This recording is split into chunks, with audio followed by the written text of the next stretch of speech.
بسم اللہ الرحمن الرحیم. مطالب قرآن کا بیان، اس سلسلے میں یہ ہماری 26ویں تقریر آپ کی سماعتوں کی نظر ہو رہی ہے. عزیزان محترم، ہمارے لیے یہ محل افتخار ہے کہ رمضان المبارک میں ہم نے یہ سعادت اپنے لیے اختیار کی کہ قرآن سے مسلسل مستفید ہوتے رہے. قرآن وہ صورت ہدایت ہے جو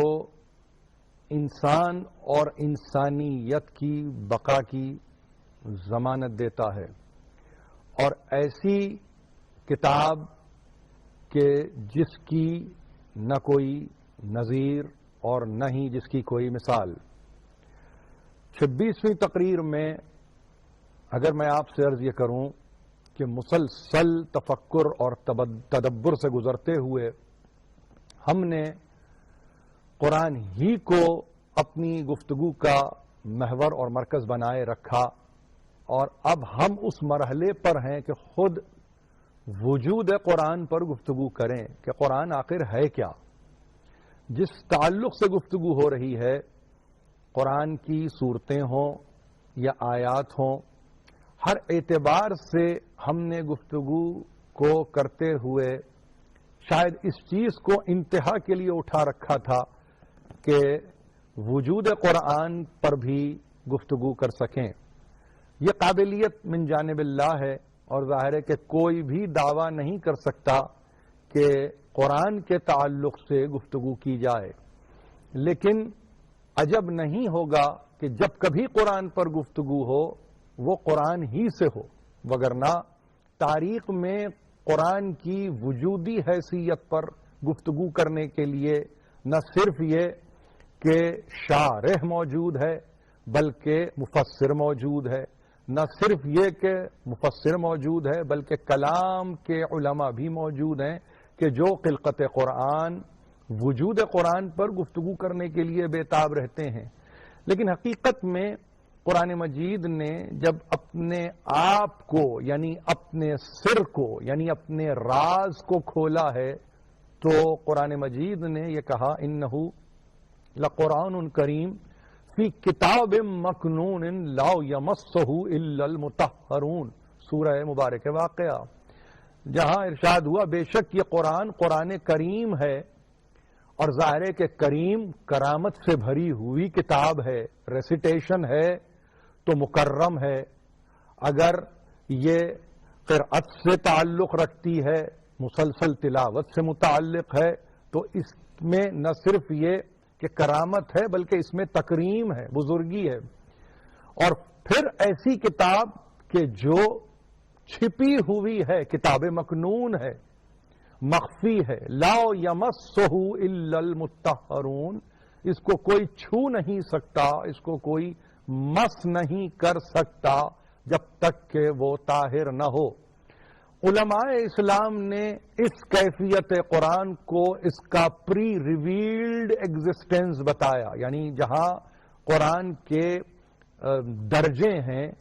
ریویلیشن کے سٹیجز ہیں، وہاں پر اس کو پری ریویلڈ ایگزسٹنس کی فارم بتائی ہے. یہ وہ کیفیت ہے قرآن کی کہ جو نزول سے قبل کی کیفیت ہے، اور اس کو کہا یہ لوح محفوظ والی کیفیت ہے. اب اس کیفیت سے عام انسان کا کوئی تعلق نہیں، یہ اللہ کا کلام ہے جو لوح محفوظ میں ثبت ہوا، ضبط ہوا، اور اس کے بعد اس کی تعریف کر دی اس انداز سے کہ مس نہیں کر سکتا جب تک کہ مطہر نہ ہو، پاک و پاکیزہ نہ ہو. اس کے بعد کی ایک اگلی منزل کہ جس کے متعلق کہا کہ یہ وہ منزل کہ جس میں رحمان الرحمن علم القرآن خلق الانسان علمہ البیان، یہ وہ قرآن کی سٹیج ہے ایگزسٹنس کی. ظاہر وجود قرآن پر گفتگو ہو رہی ہے تو اس کو یاد رکھیے کہ رحمان وہ کہ قرآن کی تعلیم دیکھ کر انسان کو خلق کرتا ہے اور پھر اس کو علمہ البیان یعنی اس کو ایکسپریشن کا علم دیتا ہے، جس کو علم بیان کہتے ہیں۔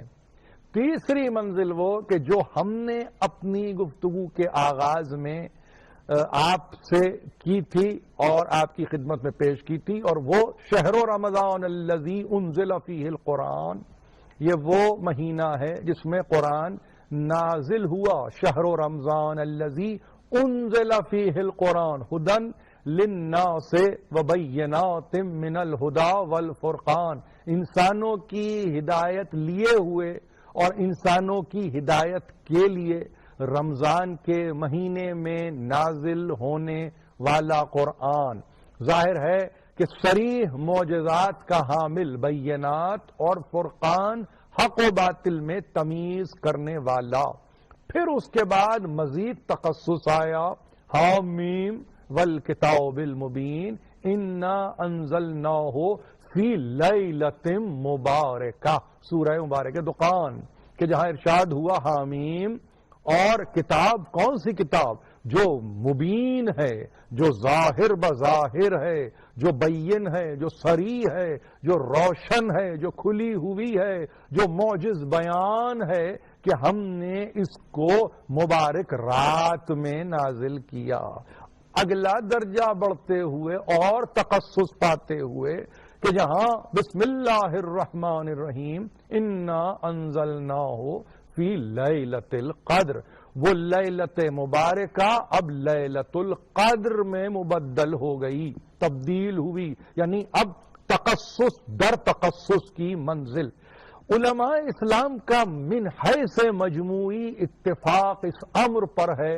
کہ یہ جتنے مدارج آپ کے سامنے میں نے پری ریویلڈ، ریویلڈ یا جس کو آپ پوسٹ ریویلڈ ایگزسٹنس کہیں قرآن مجید کی، سب میں سرکار رسالت مآب کا دخل ہے، یعنی سب میں سرکار رسالت مآب شامل ہیں۔ ایسا کوئی اسٹیج نہیں کہ جس میں حضرت موجود نہیں ہیں۔ ایمان نہیں رہے گا اگر خالی از نبی آخر الزمان کسی منزل پر انسان اپنے آپ کو محسوس کرے گا۔ یہ وہ اسٹیجز ہیں قرآن مجید کے کہ جہاں فکر انسانی کو سریع السیر کیا اور یہ کہا کہ دیکھو بہتر یہ ہے کہ اگر تم قرآن کی وجودی حیثیت پر بحث کرو تو پھر اپنے تخیل اور اپنے تصور کے تحت اس پر گفتگو نہ کرو، بلکہ جب کبھی اس پر گفتگو کرنا ہو تو کبھی تمہیں سورہ دخان کو اٹھانا پڑے گا، کبھی تمہیں سورہ بقرہ سے رجوع کرنا ہوگا، کبھی تمہیں سورہ رحمان کو دیکھنا ہوگا، کبھی تمہیں سورہ قدر پر نگاہ ڈالنی ہوگی، اور اس کے بعد اس میں ایک ترتیب کو قائم کرنا ہوگا، اور وہ ترتیب پھر حقیقت میں تشکیل دے گا اس تصور کو جس کو تم قرآن کا نزول کہتے ہو، یعنی نزول قرآن۔ آپ جن تاریخوں میں اپنے آپ کو محسوس کر رہے ہیں، گو کہ وہ گزشتہ یوں سمجھ لیجئے کہ اگر میں آپ سے عرض کروں کہ 5 سے 6 راتوں سے مسلسل جاری و ساری ہیں کہ جہاں پہ مختلف مکاتیب فقہی نے شبہائے قدر کو انٹروڈیوس کراتے ہوئے طاق اور جفت تاریخوں کی بحث میں اپنے آپ کو مبتلا رکھا، اور اس کے بعد یہ تاریخیں 19، 21، 23، 25، 27 یہاں تک کہ 29ویں شب تک گفتگو کی ہے، اور یہ کہا ہے کہ قدر کی شب کوئی بھی شب ہو سکتی ہے۔ کیا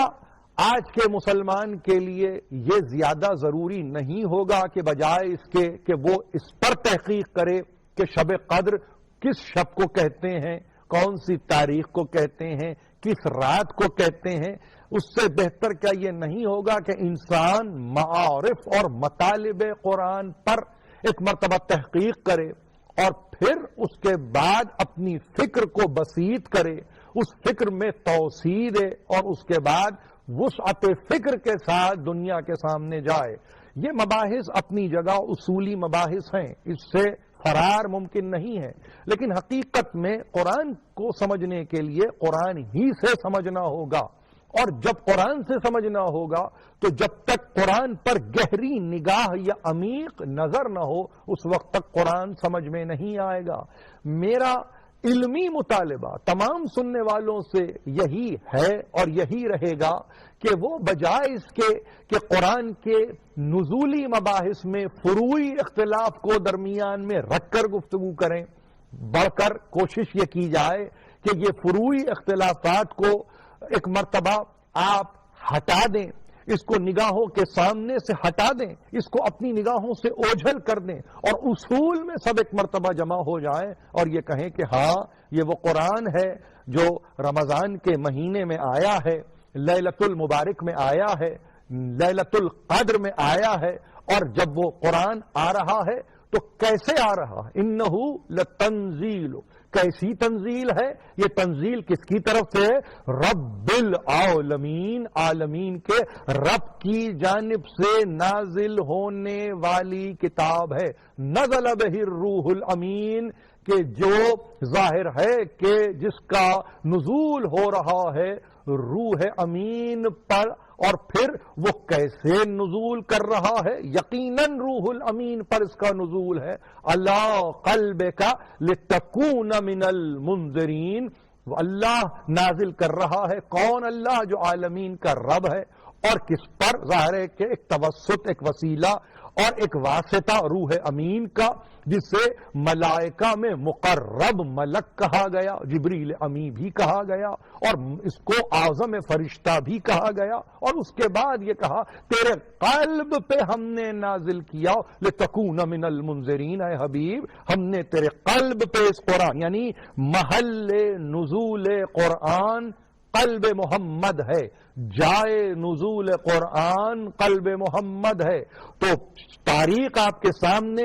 مہینہ رمضان کا، وہ سارے پری ریویلڈ اسٹیجز ایگزسٹنس کے قرآن کے سامنے ہیں، لیکن اس کے ساتھ ساتھ اب جب اس دنیا میں آئے تو معلوم یہ ہوا مہینہ رمضان کا مبارک لیل، قدر کی رات، اور اس کے بعد محل، مقام،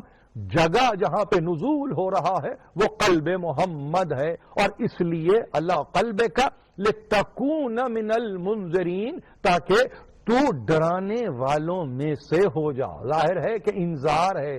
مسئلہ انذار کا ہے، مسئلہ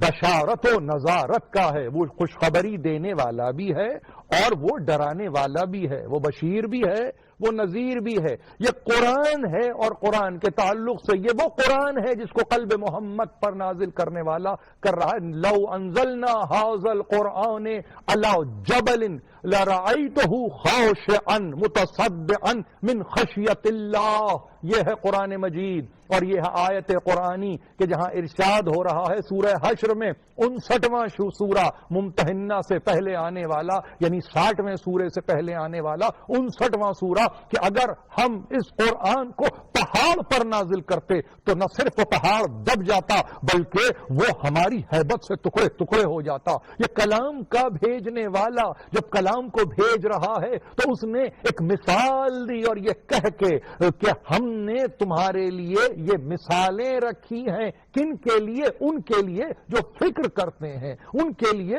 جو تفکر سے کام لیتے ہیں، ان کے لیے جو تدبر سے کام لیتے ہیں۔ یعنی اس کا مطلب یہ ہوا کہ قرآن کو دیکھیے، بیان کو دیکھیے، محل کو دیکھیے، مقام کو دیکھیے، یہ وہ قرآن ہے جس پر مباحث ہیں کہ کھلے ہوئے ہیں۔ کہیں کوئی کہہ رہا ہے کہ اس کی عمودی تنزیل ہے، کوئی اس کے تعلق سے کہہ رہا ہے کہ ایسی تنزیل ہے جو سعودی تنزیل ہے، کوئی کہہ رہا ہے کہ یہ ایسا نزول ہے کہ جو آسمانوں سے زمین کی طرف آ رہا ہے۔ سب کچھ اپنے مقام پر ہے، لیکن اس کے ساتھ ساتھ جو اہم ترین بات یہ ہے